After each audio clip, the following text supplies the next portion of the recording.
All right. Hi, everybody. Jason, can you go to the next slide, please? So today I'm excited to be facilitating and moderating today's webinar, in which we will have two presentations, one from Gladstein, Neandross and Associates, and also the other from the North American Council of Freight Efficiency. We'll also have a question and answer at the end, question and answer session at the end, so feel free to raise your hand and speak up during that time, or you can put your answers or questions in the chat. Next slide, please. SMARTE, or the Saving Money and Reducing Truck Emissions program, is an initiative to connect the trucking industry with emission reducing and cost saving technologies and strategies that help drivers, owner operators, and fleet managers to reach their sustainability goals in a cost-effective manner. And we work with building relationships with the trucking industry, with local governments, and we share information and resources in our region to promote the use of SmartWay verified technology. And today, our first presenter is Brianna Lawrence. Bri Lawrence is a vice president of Gladstein, Neandross and Associates, or GNA, a leading consulting firm specializing in market development for alternative fuel, vehicles, infrastructure, and fuels. Bri's role at GNA consists of tracking incentives, programs, and regulations relating to advancing transportation technologies, strategically identifying and preparing grant applications, and ensuring that projects remain in compliance. Please welcome Bri Lawrence. Thank you so much for having me this morning. You can go ahead to the next slide. So I'm going to be spending the next 15 to 20 minutes providing you with information about incentives. I want to share with you the overall landscape of what you can expect to get for various fuel types, as well as what it takes to go after funding, because a lot of the homework needs to be done ahead of time in order to have a successful incentive experience. But before I even go there, I'll give you a quick background into GNA and then also into one of the items that's really pushing fleets to move to alternative fuels, particularly battery electric, maybe a bit sooner than they had anticipated that they would be. You can go ahead to the next slide. All right, so GNA, we are a clean transportation consulting firm. We've been around for about 30 years. I'm on our grants team, which is part of our bigger programs and policy team. We have about 50 grant writers on our staff, and we have a subset of about 20 people out of those 50 that are always tracking these incentives day in and day out, just making sure that they understand what's available at the local level, state level, federal level, so that we can share that information in advance, because worst case scenario, people find out about an incentive opportunity that's really exciting to them, and it's too late for them to do anything about it.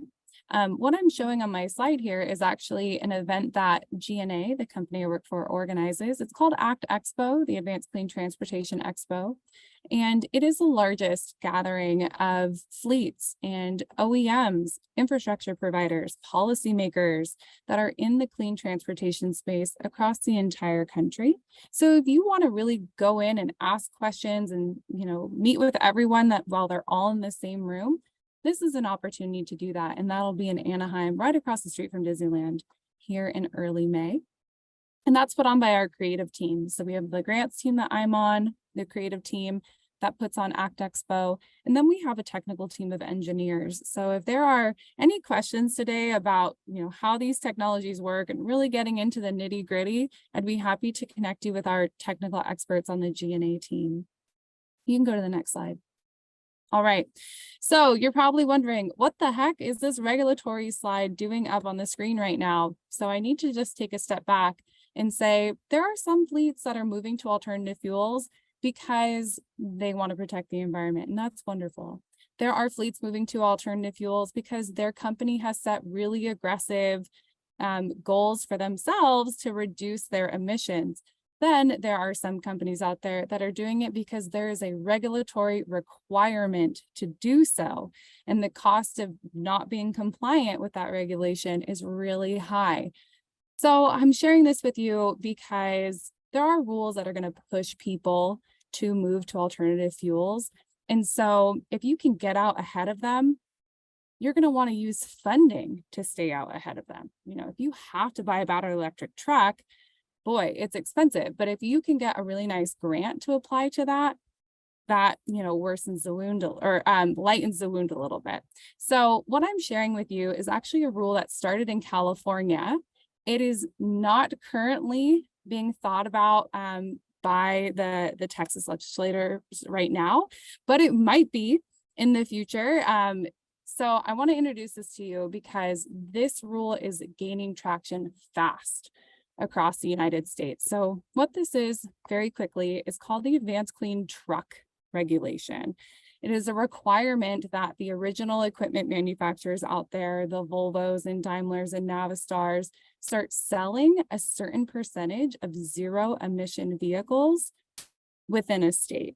So you can see here that over time, based upon the weight class of a vehicle, OEMs are going to be required to sell a certain amount of battery electric and hydrogen fuel cell vehicles in those states. You can move to the next slide.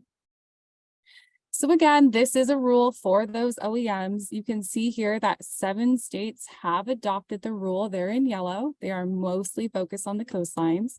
There are 7 more that are in the process of adopting it. And these are just the 14 that have already made moves towards it. And we do expect that this is going to continue to spread. So while maybe it's not something you need to be worried about now, I want to just prepare you for the future and what is coming this way, because OEMs have this rule and they're already sharing their commitments to fully electrify or make their entire product line zero emission by certain dates. You can go to the next slide. Okay. Oh, shoot. One of my slides was missing. So let's take it on back. Let's go ahead back. Okay.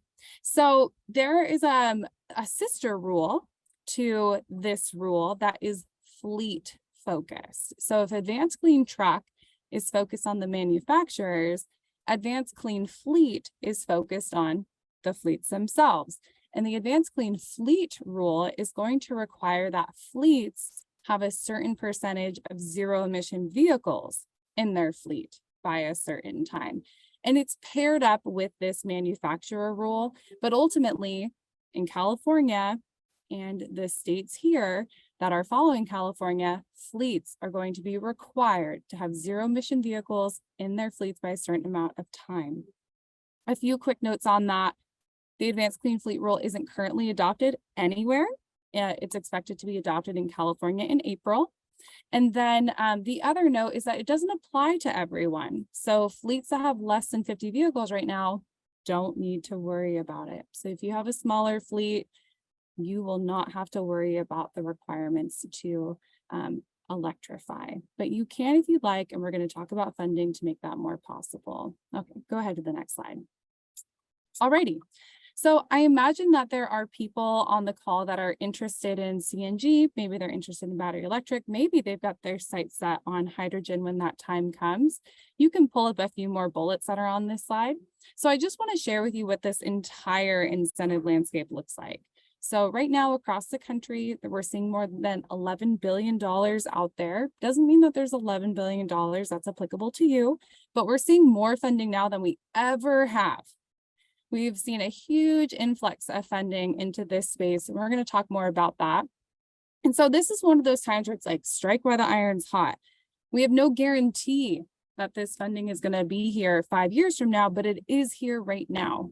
And so just to give you examples of what we typically see as far as funding levels, CNG vehicles, the goal is to get that incremental cost covered. And the incentives that are out there are between $20,000 to $100,000. And when I say incremental cost, I mean the difference between if you were going to buy a diesel vehicle versus if you're buying a new CNG vehicle. What's that cost difference? We want you to get a grant to at least cover that so that they're coming in at cost parity.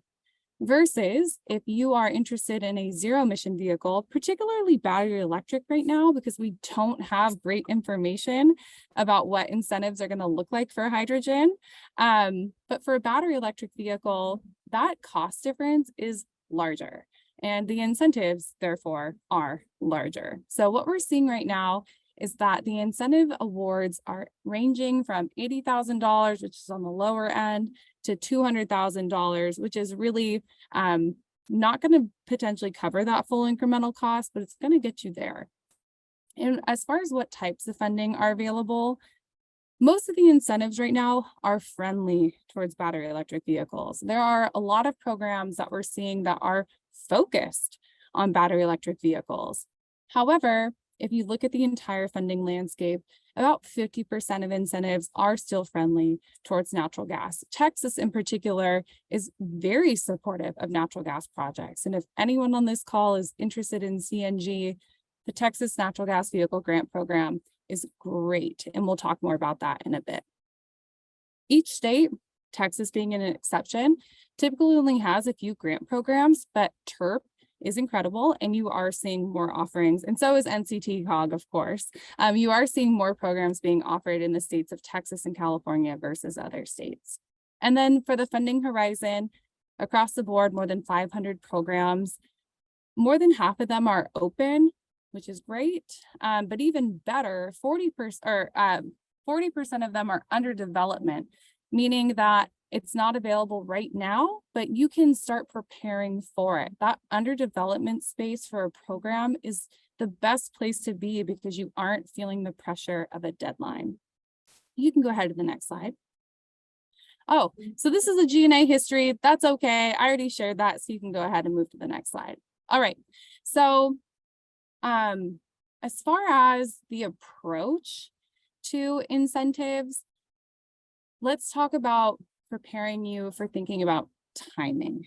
So if you want to order a piece of equipment right now, chances are you would have needed to start the grant process about 6 months ago, because grants want to know that you wouldn't have done this anyway. You're doing this because you were able to tie a grant to it, meaning you already heard about the opportunity, put your application together, that application was awarded, and now you're under contract. And those steps alone can take half a year before you even get to implement your project, where you get to place your order, and then you wait and your vehicle arrives, you submit for your reimbursement, and then you move into your reporting period. So how long does the incentive process take? Well, I've put some estimates for how long we've seen it take in this table. So applications, the quickness of the quickness of your application process is going to depend on how organized your documentation is. If you're able to quickly pull all the registrations and all of your engine labels are intact and legible, the process for you might be faster than if, oh shoot, there are liens on your titles and you've got to get those cleared, and some other hiccups that can cause your application to take more time. And then these agencies have to review everything, and that takes time. So after you've submitted it, you have to allow them that grace period to go through and make sure your application is complete. The contracting process, similarly, if you have no modifications to the contract, can move fast, versus maybe there's some language you'd like to have modified, and then that will stretch that out a little bit more. And then for project implementation, you do typically have a nice window to do that, minimum 6 months, and then on the longer side, 3 years. Invoicing, I want to call this out because in most cases, grants are reimbursed, meaning you have to do your project and then you'll get the funding, versus here's the funding up front to go do your project. So I just want to make sure that that's clear, that happens after vehicle delivery. And then there are also going to be reporting requirements that you have to be prepared to respond to for the entirety of the project life. Go ahead to the next slide. And this was that ACF rule that I was talking about before, so you can go on to the next slide. Okay, so before you make that decision of should I or should I not apply, you need to look at it from 2 different angles. The first one is, am I a good fit for this program? Have I just gone through and checked a few of the eligibility requirements to make sure that I'm actually a decent fit for this? So there are programs, particularly in the state of Texas, that focus on school buses per se. If you're not doing that type of project, look no further. Make sure you're a good fit. There are also some programs that will focus on a certain applicant, like a public agency or a school district. You have to make sure that you align with who they're looking to fund. Deadline is huge. If you don't have the time and resources to put together a solid application, then you may have to wait until the following round. You also have to make sure that the funding that you can get per vehicle is attractive enough to you that it makes it worth your while. If everything else is great, but that award isn't going to help you enough, well, then stop there and look for another program that might be a better fit. You also have to look at how quickly the program is going to require you to complete your project. The biggest thing that we run into is, do you have a eligible turn-in vehicle for any programs that require scrappage? And are you willing to get rid of something? There are some programs that allow for expansion. And so if you don't want to cut something up, find a program that won't require that. And then it's always great to just look at who's been awarded by the program before and to see if your project aligns with that. And on the flip side of that, even if you think that you are the best fit for that program, you have to look at it from the agency's perspective. They have their scoring criteria. So even if you're an eligible project, an eligible applicant, you have enough time to put your application together, the incentive level looks great, you also have to look at it from the agency's perspective, because they want to know, is your project in a location that we want to focus on? Sometimes location alone is the largest scoring criteria. And so you need to see, I've got a great project, but it's not in a priority location. Can I move it? Also look at your team. This is more so for, an infrastructure project or a project that's more in the research and development space. But if you don't have a lot of experience in this space, you want to make sure you're working with a team of people that do come to the project with years of experience. Also, you want to look at the benefits of your project. So there are tools out there to calculate, emission reductions and cost effectiveness. And so you want to look at those and make sure that you are seeing good numbers. And if you don't know what's a good number, you can reach out to myself, you can reach out to the agency, they're happy to help you. But there are tools out there to calculate those items. And then there are some agencies that are going to want to see that others are also excited about your project. And so any letters of support that you can bring just sweeten your application that much more. You can go to the next slide. Okay, so I'm going to share just some state level examples that you might be aware of. And if you are, that's great. So right here at NCT COG, one of the programs that they offer is their clean diesel program. This program historically has had a rolling 3-month deadline, and sounds like that will continue to be the case. And there will be updates on that later. This program is fuel agnostic, and depending on the fuel that you choose to apply for, you can get up to 45% of that cost covered. And there is a scrappage requirement. If you are focused on natural gas, the TNG VGP Texas Natural Gas Vehicle Grant Program is open right now, first come, first serve through the end of March of this year. That program has a range of funding for natural gas vehicles, and it really is going to look at the age of your existing vehicle and how much you operate that vehicle. So if you have a really old piece of equipment, chances are you're going to be eligible for more funding versus if you have a new piece of equipment. And again, you do have to get rid of something. And then there's a program that we see very continually through Texas, the rebate grants program. It actually just closed at the end of last year, so we're not going to see it for a while. But this program is really a catch-all. It's great for vehicles, infrastructure, on-road, off-road, you name it. And the difference with this program is that it does have an expansion option for fleets that don't have something that they can turn in at this time. You can take it to the next slide. All right, so I want to, I do think that I'm getting close to the end of my time here. So I want to take a step back because there's been a lot of questions about what is coming from all of these huge federal investments that's applicable to me. Like, what do I need to be aware of? And so there's the Infrastructure Investment and Jobs Act, and there's also the Inflation Reduction Act. So I've got a couple of slides for each. For the Infrastructure Investment and Jobs Act, the takeaway with this is really there's really nothing directly that a private fleet could go for that's going to be beneficial to them. There are a few indirect things that are happening, but as far as you as a fleet looking at all this money coming in, if you haven't applied for something or feel like you're missing something, you're okay. A few things just to put on your radar that came out of this: $8 billion for hydrogen activities. I know Texas is going to be very active in this space. $5 billion for a national electric vehicle infrastructure program that's going to make sure that there are public chargers available. A lot of this funding is expected to go towards light duty. And so, the portion of that $5 billion that goes to heavy and medium duty vehicles is not looking to be as high. Another $2.5 billion, again, for public infrastructure, but this time not just for battery electric.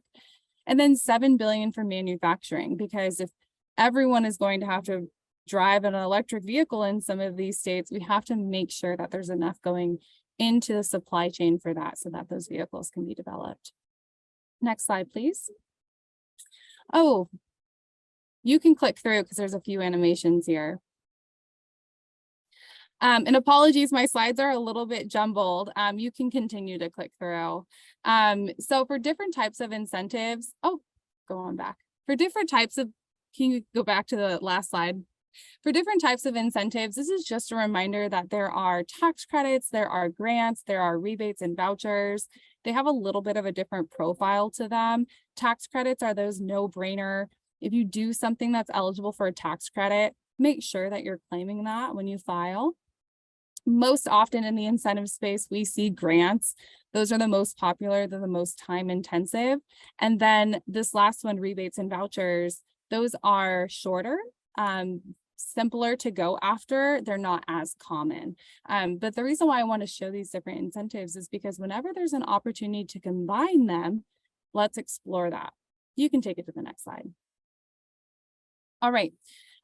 This is a resource that if you are interested in alternative fuels and you're just really not sure where things stand, how much things cost, who's offering these items, G&A publishes an annual report called the State of Sustainable Fleets Report. It's fuel agnostic. The last version of this report was released in May, and a new version will be released in May of this year. It can be downloaded on G&A's website. And again, it's just for you to read through and see what fleets are saying that are already exploring these fuels. Go ahead to the next slide. All right, so I think that these are going to be my final two slides. I introduced the Infrastructure Investment and Jobs Act. Now I'm going to introduce the Inflation Reduction Act. This is the big item that came out of this that is most relevant to fleets that are looking to electrify. What this is a new tax credit that if you are getting a battery electric vehicle or hydrogen vehicle, you're eligible for a $40,000 tax credit per vehicle. Can be stacked with anything. No reporting, no catch. It's just $40,000 to award those early adopters. And that's for any zero emission vehicle purchased between now and the end of 2032. Next slide. And I do think that this is going to be my final slide before my contact slide. Just a few other highlights that came out of the Inflation Reduction Act at the federal level that are going to impact fleets in Texas and elsewhere. Funding for fleets that are at ports, probably more so for the Houston area. A clean heavy duty vehicle program for class 6 and 7. So class 8 is not included in that, oddly enough. And then we're going to see that the Diesel Emission Reduction Act, the DERA program, is going to get some additional funding infused into the program over the next 10 years. So next slide, please. And I'm just going to provide this in the slides at the end as a resource. in order to help you just start thinking about, what's going to be required of me as I go after a grant. So we're not going to talk through this, but really the takeaway is start thinking about what is going to be needed for an application, registrations, photos, proof of mileage. If you have a quote for your new vehicle, those are some of the items that are going to be needed to apply. And so if you can gather those now, it'll make your application process so much smoother. Next slide. And this is to show that Texas, like California and a few states in the Northeast, has a really, really, really great funding landscape. And so you can see here, there are some states that are lighter and gray, meaning not as much money. And then there are these darker shades of blue, and the darker the blue, the more rich that state is in funding. And so you can see here that Texas is one of those states and will likely continue to be one of those states with a really great funding landscape. All right, go ahead. That's it for me. And I'll turn it over to our next speaker. Thank you so much. Thank you so much, Bree. That was some great information on the funding, environment that we're living in right now. And so let me go to our next speaker. Before I do, I'd like to check if there are any questions that anyone would like to ask. We'll have a question answer at the end, but if anyone has any quick questions they want to ask, I can. Okay, well, so far none. But feel free to put your questions in the chat. And so now for our next presenter is Dave Schaller. Dave worked with fleets, OEMs, suppliers, and now utilities on sustainability and efficiency. Dave was an engineering manager for Navistar for 27 years, and he's retired from strategic product planning and in 2013. So please welcome David Schaller. Good morning, everyone. Greetings from San Diego, where I'm attending the Distributech show for utilities. And I'm going to talk to you today about alternative fuels. And as you can see from my opening slide, some of the paths to the future are slightly greener bridges than others.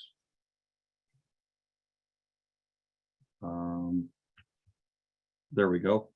The North American Council for Freight Efficiency, or NACFE, is an unbiased fuel agnostic nonprofit organization. Our whole effort is to help double freight efficiency and make fleets more sustainable. And we do provide guidance for future change. So all of our information is available to you at nacfe.org as well as runonless.com. Now, the exciting part of this is we are not a membership organization. All of the information I'm going to reference to you today is free of charge to you, thanks to our sponsors in the trucking industry, as well as some philanthropic organizations that support us. We like to talk about the bridge to the future. We're sitting here in the present, where we have technologies that are somewhat immature for many of the alt fuels. There are still a lot of unknowns and challenges in front of us. Quite frankly, legacy diesel dominates our market, and natural gas has a significant foothold. As we look at the future, we believe out in the 2050 timeframe and beyond, we're going to have much more availability for fast charging and hydrogen access. We'll have longer life, lower cost batteries and more acceptable weights. We'll be getting our energy from clean energy sources for our electric vehicles and developing hydrogen. But we're right now in the messy middle. And the messy middle means there's a lot of different solutions that are being optimized. We've got growing infrastructure. We've got innovation and maturation of a lot of these technologies underway. We're going to start having some facts to replace what are currently just estimates. So we look at it and we see that we've got hydrogen hybrids, we've got hydrogen and internal combustion engines and whatnot. I'll show you more on the next slide here. I first created this slide for an alternative fuels panel at the National Private Truck Council well before COVID. So this is probably like a 2018 timeframe that I created this slide, and I've done nothing but add more boxes to it since. In the last 6 months or so, I've added hydrogen combustion and internal combustion engines. I've added CNG, RNG injection into diesel engines. And the most recent one I've added is a biodiesel 2-tank system. For those people that don't like biodiesel, they're afraid of the gelling issues at starting and stopping. There's a new system that allows vehicles with 2 tanks to have 1 tank with normal ultra low sulfur diesel and a second tank that's B100 pure biodiesel. And under highway operations, it converts over and runs biodiesel. So you can attain biodiesel operations that are probably well above B90 operational levels. And in talking with a fleet about it, it has a gorgeous resiliency aspect that if you can't get the B100 for any reason at any time, you can put the USLD in the other tank too and continue operations. So resiliency of these different fuels comes into play for many fleets. So there are a lot of really cool things going on with venture capitalists, colleges, PhDs, all kinds of firms that are investigating alternative fuels and what can be done. Now, what's getting the most attention by far right now are electric trucks, and NACFI's done a lot of work in this area. I want to give you an overview of that. We've got 6 different guidance reports that we've started publishing. We started researching these back in 2017, published one on electric trucks in 2018, published a report on medium duty trucks with a spreadsheet that'll allow you to compare your internal combustion engine, gas or diesel, to electric truck. There's that spreadsheet on that webpage. We did a report on charging infrastructure in March of 2019. We have a team working on that right now. Things are changing so rapidly that we need to redo that report already. We put out a report on various different types of class 7 and 8 tractors that are now in play. And then we went away from the physical vehicles and got to high potential regions. What parts of the country are better prepared for electric vehicles due to incentives, locations, climate, power grid, etc. Then we put out a report on heavy duty hydrogen fuel cell tractors, another area that's changing so fast. We have a team working on that report at this very moment too. So as we look at it in the medium and heavy duty industries, some of the areas, I just created this slide to help give people, especially in utility companies that aren't familiar with our industry, an idea of where electrification is happening. The bottom axis is an electrification timeframe. So thanks to the grants that Bree was talking about, there have been a lot of electric vehicles going in as transit buses, school buses, and probably the area they make most sense in commercial vehicles first is in yard tractors, also known as hostlers, shuttles, goats. They go by all different kinds of names. They're the vehicles that look like a phone booth sitting on a tractor chassis, and they move trailers in and out of dock doors at warehouses and distribution centers. Now, beyond that, medium duty vehicles, e-commerce is a very large market, very, very many trucks in play here. We also see that regional hauls starting to happen. Some of the areas where it won't happen anywhere nearly as quickly are long haul sleeper tractors, vocational class 8s that you might see working on a construction site. And clearly in my mind, one of the last is a small custom market for expediters, those class 8 box trucks that move emergency shipments for medical, military, automotive assembly plants and whatnot around the country. They're on a haphazard route all the time and need access to fuel to keep their business going. Now in 2021, NACFI took the approach that our best of the best demonstration that we do every 2 years needed to focus on battery electric trucks. So we found 13 different models of battery electric trucks in the hands of fleets all over the US and Canada and monitored these vehicles for 3 weeks. So we had an opportunity to monitor them. And since then, we've published 5 reports, one on the overall demonstration, but then 4 different use cases. One on the 3 different terminal tractors we monitored, one on the 3 different e-commerce step vans we monitored, then the regional haul tractors. There were 4 regional haul tractors in the group, and the 3 medium duty box trucks. And we've found that people really enjoy learning just about a specific segment of the industry that they're in. Now you can, as you look at these, you'll find things like the terminal tractors are a great first step for an intriguing reason. If you buy a current emissions terminal tractor, it will have an exhaust emissions system on it that wants to be hot in order to do the proper regeneration in the exhaust system. But terminal tractors rarely go over 15 miles an hour, and they're half the time they're pulling an empty trailer, so they don't tend to get warm. And that fouls up the system and costs money. By switching over to battery electric vehicles, fleets avoid that additional maintenance challenge and get a much more reliable vehicle. So it's quite intriguing. It's a little bit of challenge for a fleet. A lot of them don't do a lot of tracking for their terminal tractors. So understanding your payback and your ROI can be challenging. The step vans are an awesome opportunity. As e-commerce continues to grow, the demands are only going to get higher.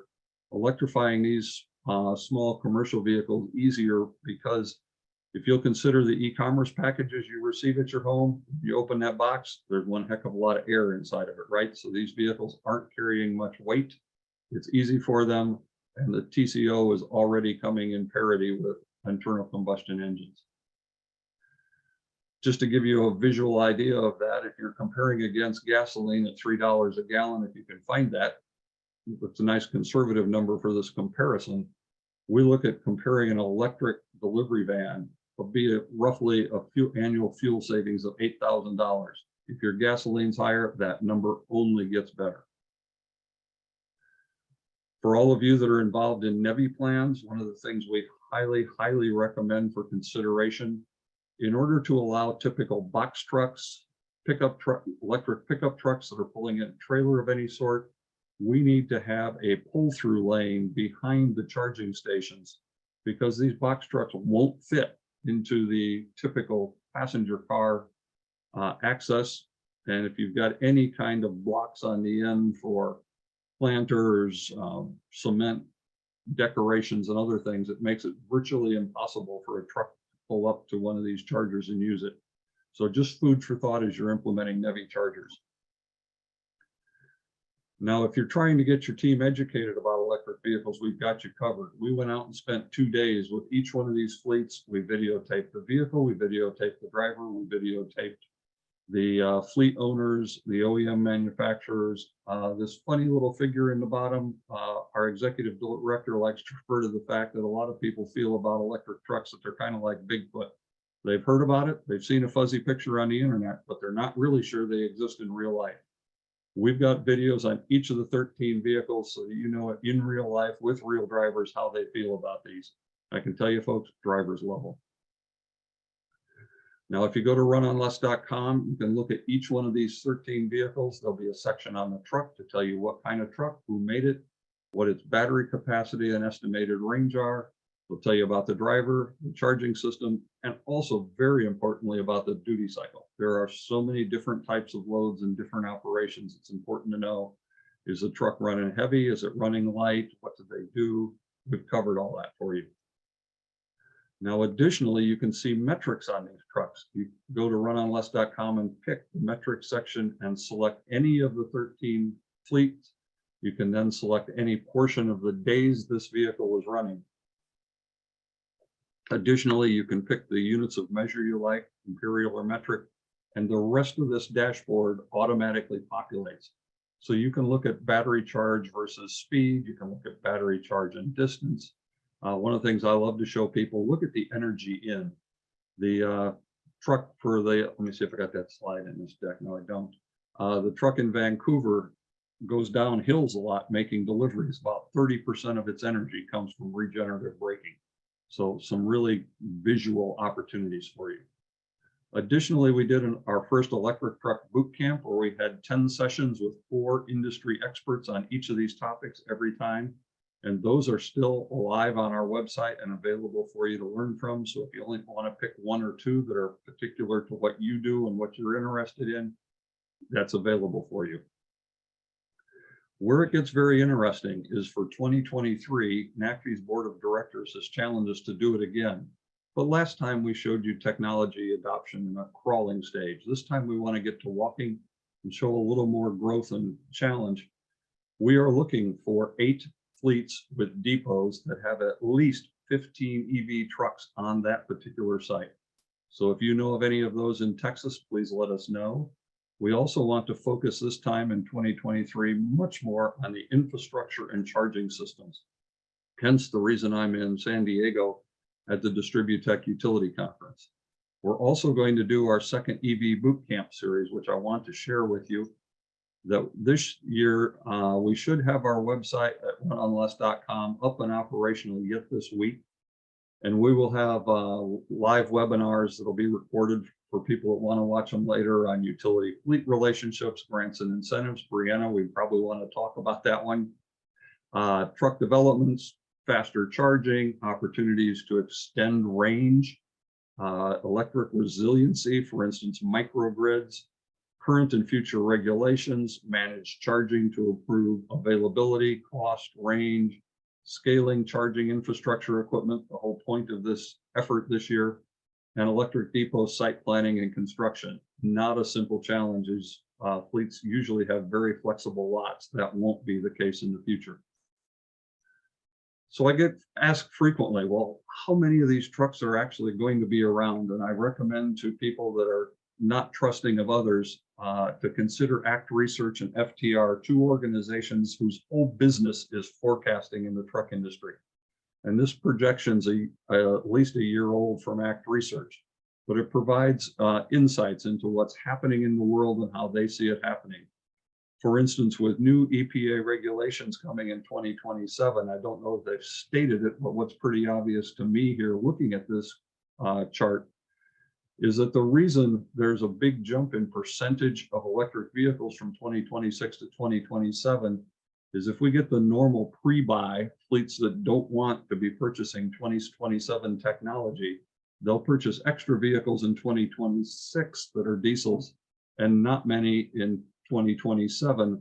So although the number of vehicles that are actually going into the system doesn't go up substantially, the percentage of the marketplace changes fairly radically.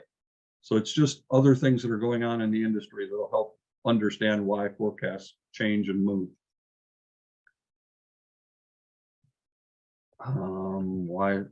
There we go.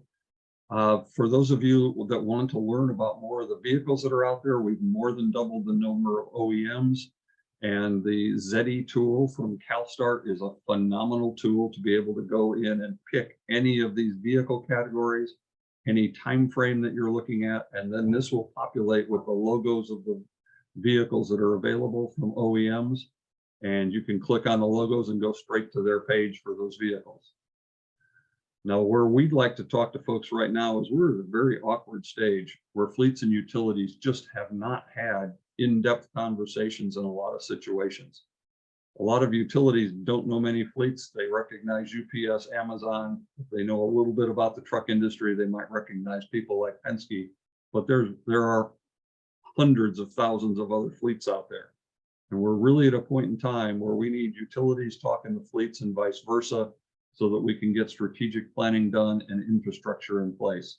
So NACFE and RMI work together on green trucks and green utilities, trying to help bridge that gap and get the information flow and relationship started.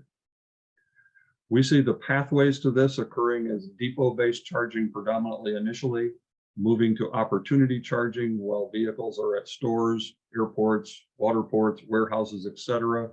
The distinct possibility of shared card lock locations that are already in play for alternative fuels. Where it gets a lot tougher is finding available truck stop spots for electrification because there's such a shortage of parking nationally. It's tough for a truck stop to put aside spots for electrification until there's some significant usage. Most people might not be aware that interstate rest areas are not allowed to sell fuel, so don't be looking for electrification there in the near future.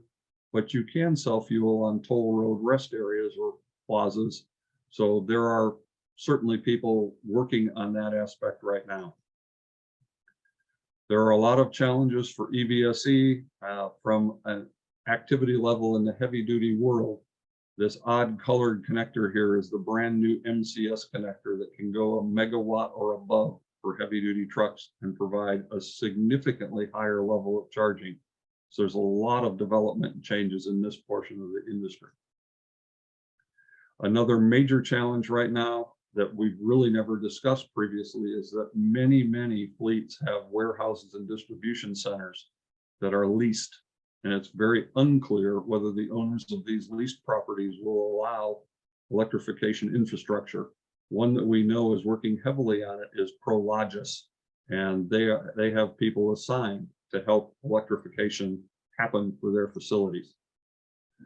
Now, one of the challenges we're going to have is that trucking facilities tend to be located together: warehouses, distribution centers, truck dealerships, ports, etc. And there are going to be some significant load challenges for utilities on grids that need to be worked through. We also know that there are hydrogen fuel cell trucks out there. There are several trucks under test fleet right now. There are others in OEM development, and there are systems for both compressed and liquid hydrogen being worked on. So hydrogen fuel cells are coming along and starting to become available. And with that, I'd like to say thank you for your time and encourage you to stay connected with us. We're on many social medias, whether it's our most popular LinkedIn, Facebook, other activities. Stay in touch. We've got a lot of free information, a lot of workshops we do, and would love to talk with you in the future. Thank you, everyone. Thank you, Dave, so much for that information and giving us that, I guess, the fuel infrastructure environment that we're currently living in. So we've reached the question portion of our webinar, and I would like to welcome anyone who would like to put a question in the chat, or they can raise their hand. I can call on them to answer the questions or to ask their questions, and then our presenters can answer. So to start you guys off, so you have some time to think about what questions you want to ask, we did have a few questions that came in through registration. So I'll start with the first one, which is, are there any planned, or do you presenters, do you guys know of any planned power plants being built to accommodate the power needed for the growing number of electric vehicles? And whoever wants to answer first. Since I knew we were getting this question just a few minutes ago, I looked it up, and the only nuclear plant in the US that I know of under construction right now is in Georgia, so I don't know any in Texas. But Texas led the country in new green fuel and new green power sources with solar and wind last year. So from that aspect, there is more power coming online in Texas. Great. And then the next question that came in was, is there a diesel shortage, and is that true?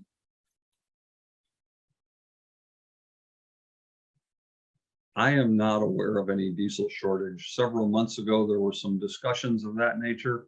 I have not heard of any fleets having challenges getting diesel fuel that want diesel fuel. Brianna? No, I was going to say the same thing. I haven't heard or seen that. Okay. And then the last question that came in through registration was, someone was inquiring more of funding for the tech services. Sure. So I'm happy to speak to that one. And I see tech support happening in two ways. One is support for the application itself. And you don't see that very often at the local or state level, but there is a lot of funding for tech assistance that was part of the bipartisan infrastructure law, which was the Infrastructure Investment and Jobs Act. They're the same thing. So I have a document that I can share with NCTCOG that they can distribute out that just shows different programs that are available to provide tech assistance. Beyond that, outside of grant funding, if you are just seeking tech support to better understand, what technologies are out there, how do I convert my fleet? Dave, it sounds like NACFE may have some great resources that are completely free. GNA does as well, but if you want just some more like hands-on support, GNA's technical team would be happy to talk to you. Great, thank you. So I will go and check the chat to see if there's any questions in there. I don't see any. Does anyone want to raise their hand and have any questions for our presenters during this time? Okay. I know, I think I do poorly with awkward silences. So we can go ahead and move on to the next slide. But if there's any questions, you guys can definitely reach out to any of our presenters. We'll be putting out the presentation slides on our website so you can get their contact information as well. So some local updates. Bree had mentioned this earlier. So we have 2 funding opportunities currently open. The North Texas Freight Terminal Electrification has got $860,000 available for electrified parking spaces, adapters for safe disconnection, and electric power monitors. So if you want to monitor the electricity for that specific electrified parking space. And it will be opened until April 14th. So if you have any questions on that, please reach out to us, or if you're interested, please apply. The next one is the North Texas Clean Diesel Project, and that has approximately $94,000 available, and that's for replacements of vehicles, engines, and TRU trailers as well. So if you're interested in, like Bree was saying, switching over to electric, getting a better diesel, getting a better natural gas vehicle, there's still funding available for that, and it's opened until also April 14th. And then the last thing is I wanted to let everyone know here, if you're local, that we're preparing to distribute the Clean Fleet Annual Survey. If you have any questions about that, please visit this website about the Clean Fleet policy, because if you adopt the Clean Fleet policy, you're considered for Fleet Recognition Award whenever you submit your Clean Fleet Annual Survey. And I don't know if anyone has any questions about that. Seeing none, I will go ahead and move on to the next slide, which is our contact information. So my name is Hung Yung. I think I forgot to mention that at the beginning. So, I'm Hung Yung, beginning or end, you know who I am now. And you can contact me.